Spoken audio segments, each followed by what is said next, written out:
नमस्कार, live India में आपका स्वागत है। मैंने सम्राट। बिहार बजट 2025 पर केंद्रीय मंत्री गिरिराज सिंह ने कहा कि ये बजट सभी वर्गों के विकास के लिए है। सभी प्रखंडों में खेल, कॉलेज, चिकित्सा की सुविधा मिलेगी।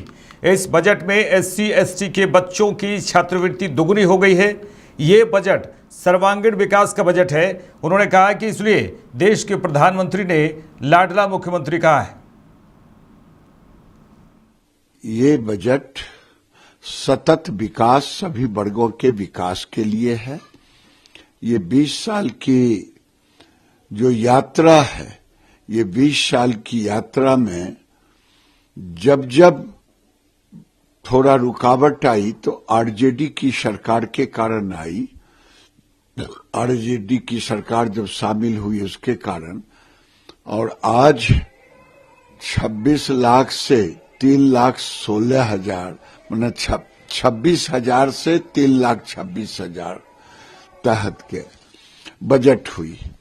ये बजट सभी वर्गों के लिए बजट हुई। सभी वर्गों के लिए बजट है क्योंकि सभी प्रखंडों में खेल की सुविधा, कॉलेज की सुविधा, चिकित्सा की सुविधा, महिलाओं के लिए अलग व्यवस्था। ये बजट जो हमारे SC ST के बच्चे हैं उनकी छात्रवृत्ति दुगनी हो गई। तो ये जब देखेंगे ये बजट सर्वांगीण विकास की बजट है। इसीलिए देश के प्रधानमंत्री ने लाडला मुख्यमंत्री कहा कि मेरे प्यारे मुख्यमंत्री हैं जिनके ध्यान में बजट है। मैं बजट पर सम्राट चौधरी जी और मुख्यमंत्री जी को विशेष रूप से और बिहार के सभी जिलों में विकास की गति को तेज बढ़ाने के लिए, कहीं हवाई अड्डे तो बेगूसराय में कैंसर अस्पताल, ये बताता है कि सर्वांगीण विकास के लिए मेडिकल कॉलेज हर जिले में, तो ये बताता है कि सर्वांगीण विकास क्या होता। महिलाओं को इसको खास ध्यान दिया गया है। महिलाओं के लिए मैं कहता हूं कि पूरे देश में महिलाओं के लिए बिहार ने जो कदम उठाया है, इससे बिहार की गति तेज होगी। क्योंकि आधी आबादी की गति जब तेज होगी, सुरक्षा की व्यवस्था होगी, उनके लिए एक वाइब्रेशन दिखेगा कि बस भी महिलाओं के लिए, ड्राइवर भी महिला, कंडक्टर भी महिला, उसके सारे खलासी भी महिला और सवारी भी महिला। ये एक ऐसा माहौल बनेगा। मैं देखा था जब बिहार में पहली बार नीतीश कुमार और बीजेपी की सरकार ने बच्चियों के लिए साइकिल योजना चलाई थी, लोग आश्चर्य करते थे। जहां लोग चरवाहा विद्यालय चला रहे थे, आज सभी प्रखंडों में डिग्री कॉलेज खोलने की बात हुई। अमेरिका और यूक्रेन के बीच खनिज सौदे पर अमेरिकी राष्ट्रपति डोनाल्ड ट्रंप ने कहा, यह हमारे लिए बहुत बड़ी बात है क्योंकि बाइडेन ने बहुत ही मूर्खतापूर्ण तरीके से एक देश को युद्ध लड़ने के लिए $350 बिलियन दे दिए। हमें कुछ नहीं मिला। उन्होंने कहा कि हम $350 बिलियन से अपनी पूरी अमेरिकी नौसेना का पुनर्निर्माण कर सकते थे। Can it be revived? Well, I'll let you know. We're making a speech. You probably heard about it tomorrow night, so I'll let you know tomorrow night. But no, I don't think so. I think Mr. President, it's a great deal for us because Biden very, very foolishly, stupidly, frankly, gave $300 billion and $350 billion more accurately to a country to fight and to try and do things, and you know what happened? We get nothing. Just gave it. We could have rebuilt our entire U.S. Navy with $350 billion. Think of it, $350 billion. We could have rebuilt our U.S. Navy. So he gave it away as fast as the money could be gone. And what we're doing is getting that all back, and a lot more than that. And what we need, it's very important for this business that we're talking about here, with chips and semiconductors and everything else. We need rare earths. And the deal we have is we have the finest rare earths that you can. Bihar budget पर केंद्रीय मंत्री नित्यानंद राय ने कहा है कि यह बहुत अच्छा बजट है। शिक्षा पर, महिला कल्याण, गरीब कल्याण, युवा कल्याण पर बल दिया गया है। 3,17,000 करोड़ रुपए का बजट पेश करके बिहार में नीतीश कुमार के नेतृत्व वाली एनडीए सरकार ने अद्भुत मिसाल पेश की है। यह रोजगार देने वाला बजट है, यह महिलाओं का उत्थान करने वाला बजट है। सबसे पहले तो उनको शुभकामना हमने दिया और भारतीय जनता पार्टी पर दिल्ली की जनता ने विश्वास जताया और निश्चित रूप से अब दिल्ली में हमारी डबल इंजन की सरकार है और सबसे ज्यादा खुशी की महिला मुख्यमंत्री हैं, तो आज मिलने भी आई और आने वाले समय में चूंकि डबल इंजन की सरकार तेज गति के साथ, दोगुनी रफ्तार के साथ अब विकास के कार्य करेंगे और दिल्ली की जनता ने जो विश्वास जताया है उनके विश्वास पे भी सरकार खरा उतरेगी। और अभी तक जो पूर्ववर्ती सरकार आम आदमी पार्टी की सरकार के द्वारा जो भी कार्यक्रम, जो भी स्कीम भारत सरकार के द्वारा जो स्कीम चलाए जा रहे थे उनको उन्होंने लागू नहीं किया था, वो सारे स्कीम्स लागू होंगे। और आज माननीय मुख्यमंत्री श्री रेखा गुप्ता जी आई थी तो कई मुद्दों को लेकर चर्चा भी हुई। महिला बाल विकास मंत्रालय की ओर से जो भी स्कीम चलाई जाते हैं उन सारी स्कीम को लेकर भी चर्चा हुई और निश्चित तौर पे ये हम सबका लक्ष्य है और एक मिशन मोड के साथ हम सब मिलकर काम करेंगे। भारत सरकार का पूरा सहयोग रहेगा और जब डबल इंजन की सरकार में दिल्ली के लोगों ने जो विश्वास जताया है तो तेज रफ्तार के साथ कार्य भी होंगे।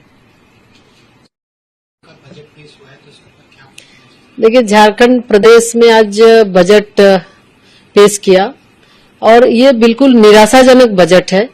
आम लोगों के हित का ख्याल नहीं रखा गया, ना युवाओं के हित का ख्याल रखा गया, ना किसानों। इतना बढ़िया बजट है यह शिक्षा पे, महिला कल्याण पे, गरीब कल्याण पे, युवा कल्याण पर जिस पर बल दिया गया है। तेजस्वी जी को पता ही नहीं है, क्यों नहीं पूछते हैं अपने पिताजी से कि जिस समय वो थे उस समय बिहार के बजट का आकार क्या होता था। कुछ हजार के होते थे, कुछ हजार के, और आज 3,17,000 करोड़ का बजट पेश करके बिहार की नीतीश कुमार जी के नेतृत्व वाली एनडीए सरकार ने अद्भुत मिसाल पेश किया है। यह रोजगार देने वाला बजट है, यह महिलाओं को उत्थान करने वाला बजट है, महिला सशक्तिकरण का बजट है, यह ग्रामीण संरचनाओं को मजबूत करने वाला संगठन है और शिक्षा के क्षेत्र में जिसकी आवश्यकता थी इस बिहार को, आज जिस प्रकार से नई शिक्षा पद्धति लागू है और उसकी आवश्यकताएं जो है उसको पूरी करने के लिए आज इस शिक्षा के बजट के आकार को इतना बड़ा रखा गया है। सबको पता है कि माननीय प्रधानमंत्री आदरणीय नरेंद्र मोदी जी के नेतृत्व में नई शिक्षा पद्धति जो लागू हुई है वह शिक्षा बहुत ही अद्भुत है, जो शिक्षा व्यवहारिक ज्ञान के साथ साथ, विषयों के ज्ञान के साथ साथ नौजवानों का भविष्य, बच्चों का भविष्य कैसे उज्जवल हो और अपने जीवन के किसी भी आयाम में सफलता प्राप्त हो, वह ऐसी नीति शिक्षा में भारत की सरकार माननीय मोदी जी के नेतृत्व में लाई, उसको काफी सशक्त बनाएगी। 2047 तक माननीय प्रधानमंत्री श्री नरेंद्र मोदी जी का संकल्प जो विकसित भारत का है, उस विकसित भारत के संकल्प को पूरा करने में यह बड़ा योगदान करने वाला बिहार का बजट है। इसलिए तेजस्वी जी को समझ में नहीं आ रहा है, इसलिए कि उनको तो सिर्फ एक ही चीज करना है, उन्माद फैलाना है, अपराधियों को संरक्षण देना है, जंगल राज स्थापित हो जाए ताकि कोई पढ़े लिखे भी नहीं, कोई पढ़े लिखेगा नहीं तो बातों को समझेगा कैसे, नहीं समझेगा तो जो समझाने की कोशिश पहले वो करते रहते थे वह वो अब नहीं होने वाला है। लेकिन कांग्रेस कार्यकर्ता हिमानी नरवाल हत्याकांड पर हिमानी नरवाल की मां सविता ने कहा है कि मेरी बेटी की किसी से गहरी दोस्ती नहीं थी और उन्होंने कहा कि मैं चाहती हूं कि प्रशासन मुझे बताए कि मेरी बेटी को क्यों मारा गया। अगर आरोपी उसे मार सकता है तो वह उसका दोस्त कैसे हो सकता है? मारने का मुख्य कारण हमें बताया जाना चाहिए, उन्होंने कहा है, जोर देकर इसको लेकर कहा है। वहीं उन्होंने कहा कि मैं पुलिस की कार्रवाई से संतुष्ट नहीं हूं, मैं चाहती हूं कि आरोपी को मौत की सजा मिले। मेरा ये कहना सर, मेरी बेटी का किसी के साथ दोस्ती तो थी ही नहीं। एक जो मेन दोस्ती होती है ना गहरी, वो किसी के साथ नहीं थी। हैं। बाकी वो मतलब एक नेता थी तो वो सबको जोड़ के चलती थी, हैं। वो मतलब नए बच्चों को भी जोड़ती थी। उसकी दोस्ती किसी के साथ, ये अपनी मनगढ़ंत कहानी बना रहा है अपने बचाव में, हैं। ऐसा कुछ भी नहीं था, दोस्त नहीं था, ये कोई नया ही जुड़ा है, इसने मतलब मौके का कुछ फायदा उठाया, ऐसा कुछ नहीं है। तो फिर आपको क्या वजह लग रही है मर्डर की? वजह जो ये बता रहा है, वजह तो बताए ना। मान लिया लेन देन था, लेन देन के पीछे मतलब मारने का कारण बताए ना। लेन देन तो वैसे भी आम आदमी का सबका होता है, हाँ? लेन देन तो मारने का वो नहीं हुआ ना। हमारे को भी मतलब वो कर, जब घर तक आना जाना है तो हमारे को बता भी सकता था, लेन देन के बारे में हमें बताता। या फिर मतलब लेन देन मौत से क्या कनेक्शन है कि भी खत्म किया गया, मतलब ये क्या हुआ? मारने का कारण मुझे मतलब बताएं। मैं सिर्फ मतलब प्रशासन से यही गुहार करती हूँ कि मेरी बेटी का दूध का दूध, पानी का पानी अलग हो, और मतलब मारने का कारण बताया जाए। मेन कारण क्या है कि मारा क्यों गया? पैसा तो मारने का कारण नहीं हो सकता, और लेन देन तो बड़े बड़े बिजनेसमैनों का चलता है। ये बता रहा है कि लेन देन था, ये सब अपनी मनगढ़ंत कहानी बना रहा है। ऐसा कुछ भी दोस्त तो हो ही नहीं सकता। जो इतना बड़ा कदम उन्होंने, वो दोस्त क्या था? फिर एक चीज और कि वो ले गया था, ये भी पुलिस ने बताया। आप एक बात बताइए, अगर मतलब गहने ही ले गया, वो मेरे घर से गहने ही ले गया, सब गहने क्या, वो तो बहुत कीमती सामान मेरे घर का सब कुछ ले गया, फिर मारा क्यों? मारा क्यों? मारने का कारण क्या है? मेन कारण मारने का क्या है, मुझे ये चाहिए। पुलिस गलत कहानी बता रही है। बिल्कुल गलत है। मैं मतलब पुलिस की इस कार्रवाई से मैं संतुष्ट बिल्कुल भी नहीं हूँ, मेरे को संतुष्टि चाहिए, मेरी बेटी का मतलब न्याय चाहिए, और मैं उसकी सजाए मौत चाहती हूँ। और अगर मतलब ऐसा नहीं हुआ तो मैं हरियाणा सरकार से भी और प्रशासन से भी, मैं बिल्कुल, अगर मेरी बेटी को न्याय नहीं हुआ, सजाए मौत नहीं हुई, तो मैं मतलब खुदकुशी कर लूँगी, और मतलब इसका जिम्मेवार हरियाणा सरकार और प्रशासन होगा, और कोई भी नहीं। क्योंकि ये छोटी बात नहीं थी कि मेरे घर में घुस के, मेरे ही घर में घुस के मेरी बेटी को मार दिया, हाँ, और मेरा ही सामान मतलब वो काबू में कर गया, उसी को बदनाम कर रहा है। मेरी बेटी के साथ तो मतलब हजारों से भी ज्यादा मतलब बच्चे जुड़े हुए हैं, तो उसको तो अगर वो पैसे का लेन देन होता तो कोई भी मतलब ऐसे मतलब फायदा उठा लेता और मार देता। ऐसा कुछ भी नहीं था मेरी बेटी में, ये मतलब ऐसा कुछ भी नहीं था कि वो किसी के साथ दोस्ती और मतलब फिर लेन देन। वो तो रिश्तेदारों से भी मतलब नहीं, मतलब अपनी जरूरत पूरी करने के लिए कैसे मतलब मदद मांगती थी। अच्छा मैडम, आपने फोटो देखी है लड़के की? हाँ जी। और तो क्या कभी पहले कभी देखा हो आपने लड़के को कहीं? देखो मैंने अब वही तो मैं कह रही हूँ, अगर पुराना होता तो पुराने दोस्त उसके तो मतलब मैं घर आती थी जब बहुत मिलने आते थे, मैंने तो कभी नहीं देखा। ये तो कोई नया ही मतलब जुड़ा हुआ है, जो मतलब सिर्फ उसके अंदर में क्या चल रहा था वो सिर्फ वही जाने। पुलिस उससे पूछताछ करे कि भी वजह क्या है, मारने की वजह क्या है। तू पैसे लेता, डबल लेता, मारने की वजह चाहिए कि किस कारण से उसको मारना पड़ा। चलिए आगे बढ़ेंगे। दिल्ली के पूर्व मुख्यमंत्री और विधानसभा में नेता प्रतिपक्ष अतिशी ने कहा है कि सदन टैक्स के पैसों से चलता है, सदन को चलाने में हर दिन लाखों रुपए खर्च होते हैं। बीजेपी पर आरोप लगाते हुए उन्होंने कहा कि बीजेपी केवल आप और अरविंद केजरीवाल को गाली देनी है, उसे बीजेपी को और कुछ नहीं।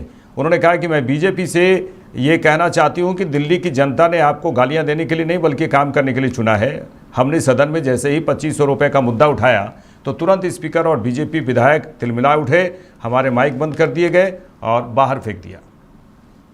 सदन टैक्स के पैसों से चलता है, लाखों रुपए हर दिन सदन को चलाने में खर्च होते हैं, लेकिन भारतीय जनता पार्टी के सारे विधायकों, सारे मंत्रियों की बात का एक ही सार है, उनको बस आम आदमी पार्टी को, अरविंद केजरीवाल जी को गाली देनी है और कुछ नहीं करना। अरविंद केजरीवाल झूठा है, चोर है, आम आदमी पार्टी नालायक है, घमंडी है, गुंडे हैं, कातिल, क्या क्या नहीं कहा उन्होंने। मैं भारतीय जनता पार्टी से ये कहना चाहती हूँ, सब कह लीजिए, जितनी गाली देनी है वो दे लीजिए, लेकिन दिल्ली की जनता ने आपको गाली देने के लिए नहीं चुना है। दिल्ली की जनता ने आपको काम करने के लिए चुना है।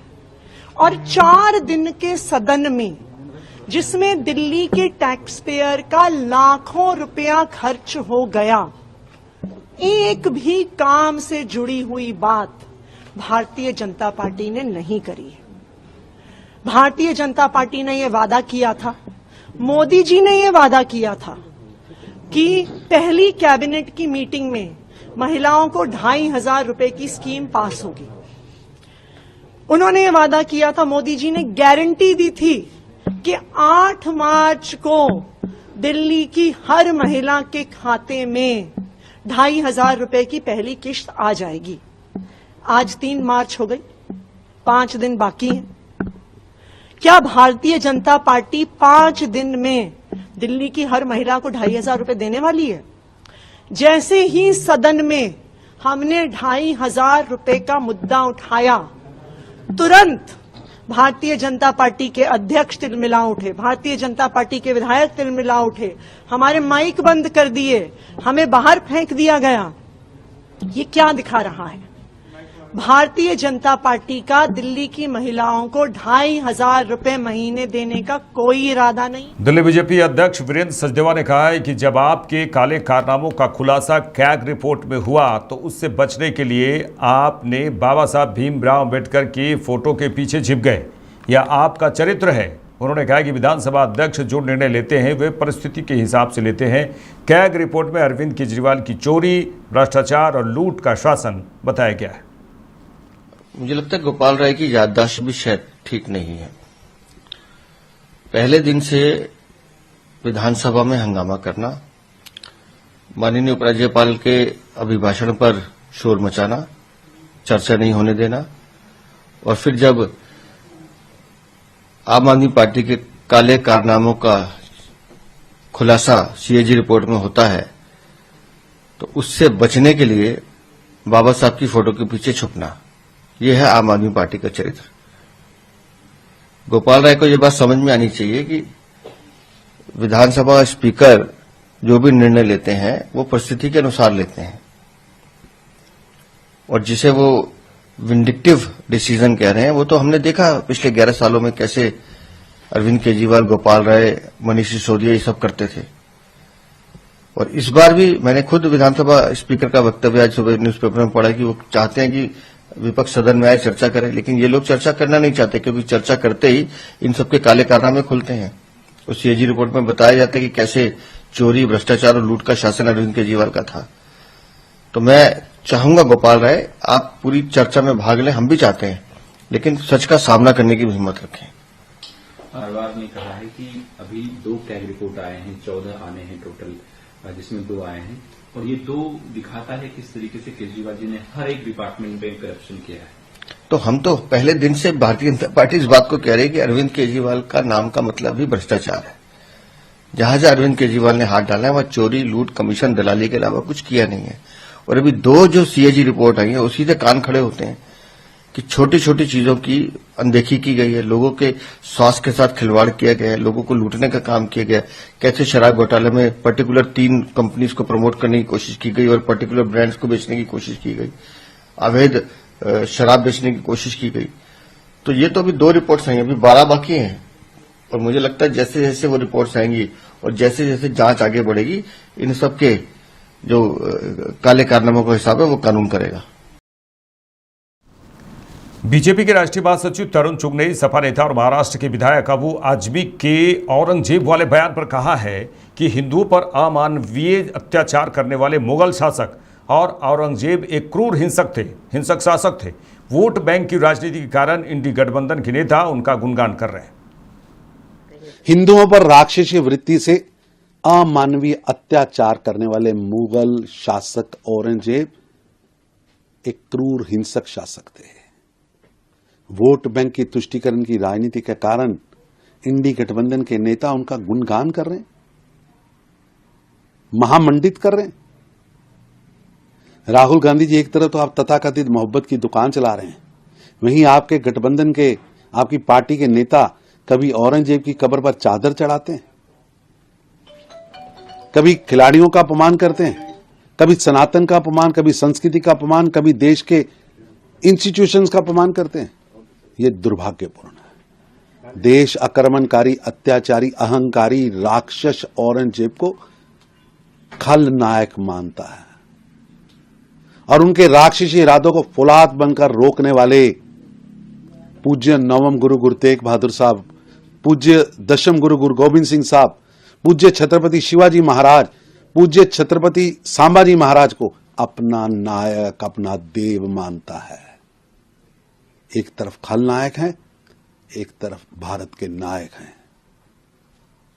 नायकों का अपमान भारत नहीं सहेगा। आगे बढ़ेंगे। बीजेपी सांसद संजय जायसवाल ने बिहार बजट पर कहा, यह एक बहुत अच्छा और ऐतिहासिक बजट है। लालू प्रसाद यादव के कार्यकाल में बजट 30,000 करोड़ रुपए का होता था। आज 20 साल बाद बजट 3.25 लाख करोड़ रुपए का हो गया है। यह बताता है कि एनडीए के शासनकाल में कितने अच्छे कार्य हो रहे हैं। इससे बिहार के विकास को एक नई दिशा में अच्छा और ऐतिहासिक बजट है।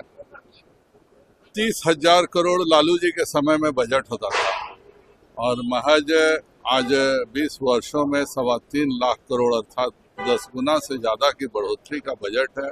और यह बताता है कि एनडीए के शासनकाल में कितने अच्छे कार्य हो रहे हैं। खास करके जो एयरपोर्ट को लेकर के, इंफ्रास्ट्रक्चर को लेकर के जो नई परियोजनाओं की घोषणा हुई है, उससे बिहार के विकास को एक नई दिशा मिलेगी। तेजस्वी यादव पहले तो बजट समझना पड़ता है, पढ़ना पड़ता है। न वो पढ़ते हैं न समझते हैं, तो वो क्या बोलेंगे। सर, रोहित शर्मा के फिटनेस पर कांग्रेस सवाल। बहुत ही दुखद बात है। हर क्रिकेटर के अपना एक गाइड होता है, एक स्टैंडर्ड होता है और 3 ओडीआई में डबल सेंचुरी मारना ही उनका फिटनेस सर्टिफिकेट है। क्रिकेट प्लेयर कितने रन स्कोर करता है, यह उसका फिटनेस सर्टिफिकेट होता है। और कांग्रेस की आदत है कि कोई भी देश में अच्छी चीज हो तो उसकी बुराई करना। आज हमारा प्रदेश का परिषद की बैठक है और नए अध्यक्ष का चुनाव होगा और उनके नेतृत्व में अगले 3 वर्ष, चूंकि एक ही नामांकन है माननीय दिलीप जायसवाल जी का, तो उनका प्रदेश अध्यक्ष आज वह बनेंगे और अगले 3 वर्ष भाजपा एक नई ऊंचाइयां प्राप्त करेगा, यही कामना। बिहार बजट पेश होते ही राज्य में राजनीतिक सरगर्मी तेज हो गई है। बिहार में पेश किए गए राज्य बजट के बाद जिला कांग्रेस कमेटी पूर्वी चंपारण के जिला अध्यक्ष शशि भूषण राय उर्फ गप्पू राय ने सरकार के खिलाफ जमकर हमला बोला। उन्होंने कहा कि यह बजट बिहार की जनता के लिए कोई सार्थक पहल नहीं लाया है और राज्य के समग्र विकास के लिए कोई ठोस कदम नहीं उठाए गए। बजट पेश हुआ है बिहार सरकार के 317 करोड़ का। यह जो बजट पेश हुआ है, यह बजट धरती पर, हमको नहीं लगता है कि नीतीश जी का सरकार जिस ढंग से चल रहा है, यह बजट धरती पर आ पाएगा। अभी के इनके कार्यकाल में देखिए, जो पिछले साल का बजट है, क्या यह पूर्ण रूप से खर्च हो चुका है? नहीं हो चुका है। सभी विभागों में पदाधिकारियों के मनमानी के चलते कार्य पद्धति इनके समय में इतना बिगड़ चुका है कि पैसा जो पूर्व बजट का है वो खर्च नहीं हो पा रहा है और जो खर्च हो रहा है उसकी समीक्षा फील्ड में कर लीजिए। पदाधिकारियों के मनमानी ढंग से हो रहा है, जैसे शिक्षा विभाग को ही उदाहरण स्वरूप देख लीजिए। जितने भी विद्यालय में भी काम हुआ है, ये टोटल धरातल पर नहीं है। आप जाकर एक एक चीज करके देख लीजिए। टोटल कागजों में काम हो रहा है, पदाधिकारियों और बिचौलियों के बीच मिलकर इसको बांटा जा रहा है और सरकार को लूटा जा रहा है। बजट जो इस साल का उन्होंने पेश किया, यह बजट बिल्कुल बढ़ा चढ़ा कर दिया हुआ बजट है। इस बजट में बिहार के विकास के लिए धरातल पर कहिए जिससे लोगों को रोजगार मिल सके, इसमें कोई भी ऐसा चीज नहीं है जिससे आम पब्लिक को, आम जनता को, गरीब लोगों को रोजगार मिल सके, रोजगार सृजन हो सके। ये सरकार जो है पैसा मुफ्त में देकर, आप पैसा लो वोट दो, ये स्थिति जब तक नहीं बदलेगी इस देश का विकास नहीं हो सकता है। हमारा लेबर क्षमता जो है ये दिन प्रतिदिन घटती जा रही है, क्योंकि कल कारखाने नहीं है, व्यवसाय नहीं है, लोगों के पास रोजगार नहीं है। रोजगार की कोई बात नहीं कर रहा है। सरकारी स्कूल में नौकरी, विद्यालय में नौकरी दे दीजिए, इससे क्या होने वाला है? बच्चे पढ़ेंगे, अच्छी शिक्षा मिलेगी, लेकिन पढ़ने के बाद वो कहाँ जाएंगे, क्या करेंगे? उनका स्किल जो डेवलप होगा, क्या करेंगे? क्या जाकर पंजाब और दिल्ली में जाकर वही रोड की नौकरी करेंगे? इसके लिए कोई भी सरकार हो सोचना चाहिए कि जब तक यहाँ रोजगार का स्थापना नहीं करें, कल कारखानों का स्थापना नहीं होगा। उदाहरण में अब देखिए मोतिहारी चीनी मिल कितना दिन से बंद पड़ा है। मोदी जी आए थे पहला चुनाव में 2014 में, उन्होंने कहा था कि जब तक अगला बार हम ये मोतिहारी में तब तक नहीं आएंगे जब तक इस चीनी मिल से धुआं नहीं निकलेगा। मोतिहारी में दूसरा कोई अगर कहिएगा तो किसानों के पास जो जिससे सीधा आय पैसा मिले कोई व्यवसाय नहीं है, कोई खेती नहीं है। एक गन्ना का खेती था जो कैश क्रॉप के रूप में चंपारण में जाना जाता था। मोतिहारी का चीनी मिल, चकिया का चीनी मिल सरकार की नेग्लिजेंसी से रूप ठीक नहीं होने के चलते बंद पड़ा हुआ है और सरकार इसमें कोई पहल नहीं कर रही है। कानून आए दिन कोई भी आज के दिन में सुरक्षित नहीं समझ रहा है अपने आप को। बहुगेटिया रोड पर जाने के लिए फिर जाने के बाद आधे समय सब लोग चिंतित में रहता है। विद्यार्थियों की बात करिए, परीक्षा लीक, कौन सा परीक्षा जिसमें पेपर लीक नहीं हो रहा है। बहुत का मार्केट में आता है, आप लोगों के माध्यम से लोग जानता है, बहुत चीज को वहीं दबा दिया जाता है। इस बजट को बिहार की जनता अपने लायक नहीं समझ रही है। होली पर्व को देखते हुए शराबबंदी कानून को सख्ती से लागू कराने के लिए मोतिहारी पुलिस ने कमर कस ली है। पुलिस ने शराब धंधेबाजों पर एक्शन तेज कर दिया है, जिसके तहत पुलिस अधीक्षक स्वर्ण प्रभात के निर्देश पर शराब माफियाओं पर लगातार कार्रवाई की जा रही है। वहीं पुलिस अधीक्षक स्वर्ण प्रभात ने शराब माफियाओं के विरुद्ध अभियान छेड़ रखा है। पुलिस अधीक्षक ने कहा कि शराबबंदी कानून का उल्लंघन करने वालों से सख्ती से निपटा जा रहा है।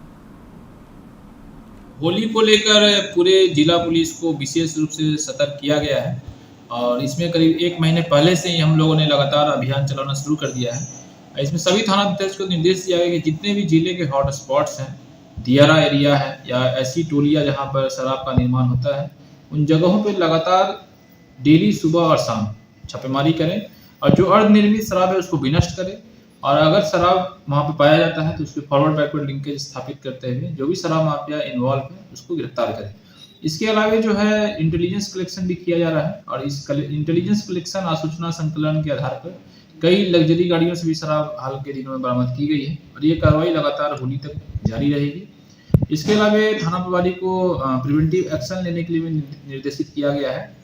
इसमें ऐसे शराब माफिया जो जमानत पे छुटे हुए हैं और जमानत पे छुटने के बावजूद भी सक्रिय हैं तो उन पे कार्रवाई करने के लिए जो है थाना प्रभारी 126 और 128 BNSS के तहत कार्रवाई कर रहे हैं और प्रिवेंटिव एक्शन के साथ साथ ही जो है ऐसे शराब माफिया जो सक्रिय हैं लेकिन अभी तक पुलिस की रडार पे नहीं आ पाए हैं तो उनके विरुद्ध भी जो है पुलिस लगातार कार्रवाई कर रही है। सर ये फिर भी लगातार जा रहा है, क्या इसके पीछे मतलब पूर्णतः रोकथाम नहीं हो पा रहा है? हम लोगों का जो प्रयास है कि जितने भी शराब पकड़ी जाती है उसको 1 महीने के अंदर जो है उसको विनष्ट कर दिया जाए और जो गाड़ियां पकड़ी जाती है उसको राजसात कर लिया जाए और काफ़ी कमी आई है जैसा कि पब्लिक से फीडबैक भी मिल रहा है कि कई सारे माफिया जो है वो अंडरग्राउंड हो गए और कई वर्षों से जो पुराने स्प्रिट माफिया या शराब माफिया फरार चल रहे थे उनको भी जेल भेज दिया गया है। इसमें से कई शराब माफियाओं की संपत्ति भी जब्त करने की कार्रवाई चल रही है। कई शराब माफियाओं की संपत्ति की हम लोगों ने कुर्की जब्ती की भी कार्रवाई की है और ओवरऑल जो है जो मोतिहारी पुलिस और शराबबंदी कानून को कड़ाई से लागू करने के लिए पूरी तरीके से प्रतिबद्ध है। तो ये अंदाजा मेरे साथ इस बुलेटिन में इतना ही। देश दुनिया की तमाम खबरों के लिए देखते रहिए लाइव इंडिया। नमस्कार।